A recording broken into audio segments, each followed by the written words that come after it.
Welcome back to the Discovery Room where curiosity absolutely comes alive. Today, we're diving into something super personal in this explainer, the actual architecture of your identity. From the time we're literally kids, society just relentlessly pounds us with one question, right? What do you want to be when you grow up? But here's the thing.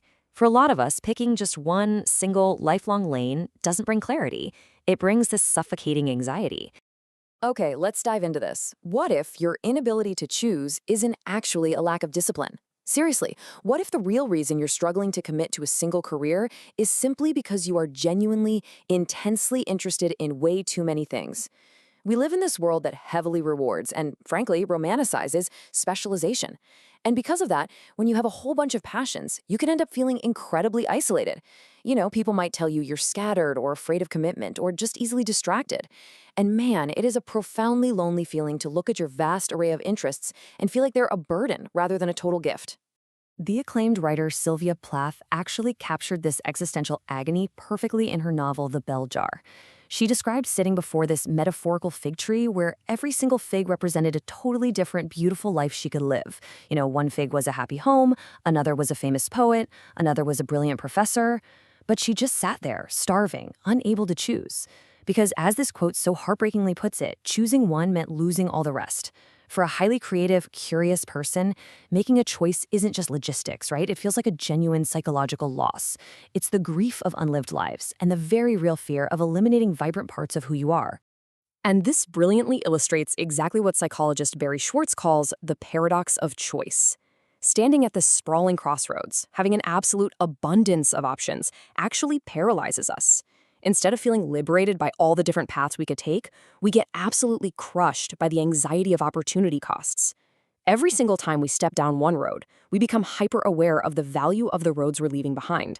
So our wealth of choices literally becomes this heavy burden that stops us from moving forward at all. Schwartz breaks this whole thing down into two distinct decision-making styles. First up, we've got satisficers. Now, these are folks who have a set criteria. And the second they find an option that meets that baseline, boom, they choose it and happily move on. But maximizers, oh boy. Maximizers feel like they have to analyze literally every single possible alternative just to guarantee they're making the absolute best choice. And here's the kicker. Creative, curious people almost always fall right into the maximizer trap. Because you can vividly imagine just how wonderful it would be to be an artist and a scientist and an entrepreneur.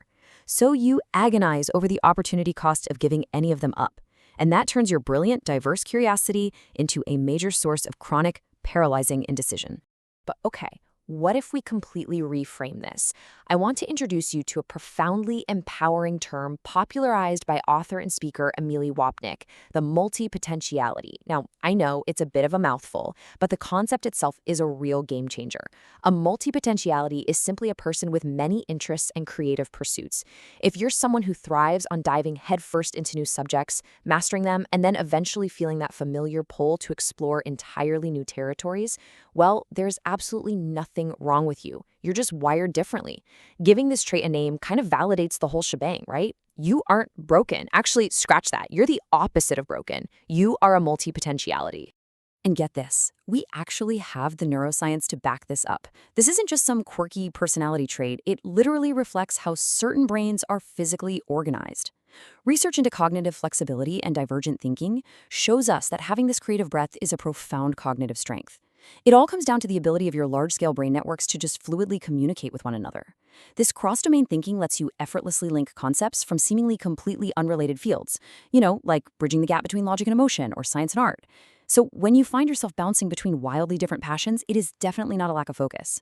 It's actually your brain doing exactly what it was brilliantly designed to do.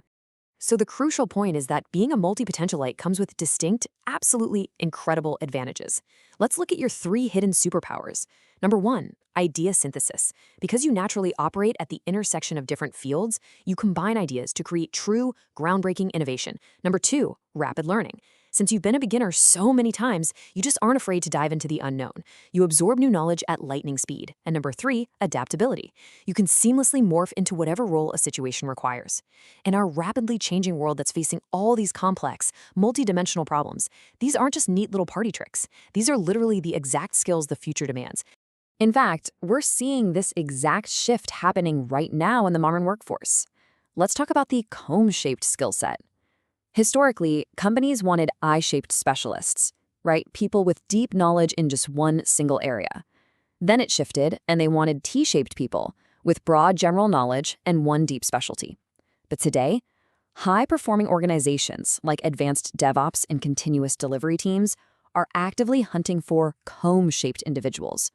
Just picture the teeth of a comb.